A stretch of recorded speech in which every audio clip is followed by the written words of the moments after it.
Hello everyone, Caleb Masters from the Cinematropolis.com here, and today I'm providing my initial review of The Devil Wears Prada 2. Runway. It's not just a magazine. It's a global icon.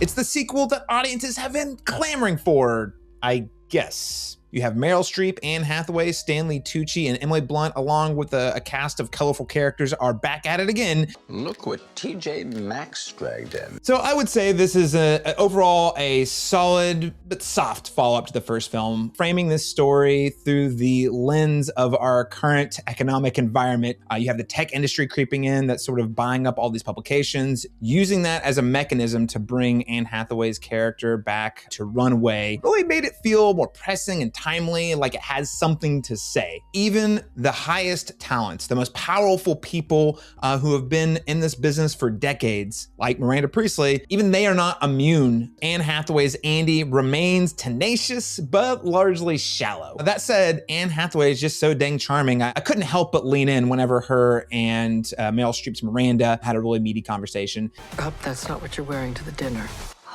That's all. Meryl Streep's Miranda continues to be the most compelling character to watch. While this sequel does try to address her toxic leadership style and sort of the trauma that she has passed on to her employees that we saw unfold in the first film, the second film is still very much endeared and in love with her.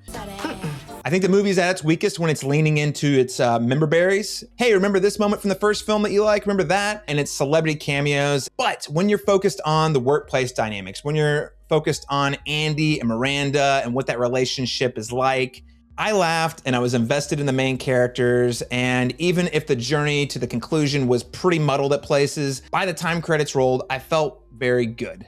You know what's funny is you've changed. You have. You're much more confident. I'd say I'd give this a C, right down the middle. If you like the first film and you keep your expectations low, I think you're gonna find a lot of fun to be had. That'll serve as a little bit of escapism that comes in under 2 hours. The Devil Wears Prada 2 kicks off summer 2026 when it opens in theaters this Friday, May 1st. I just love my job.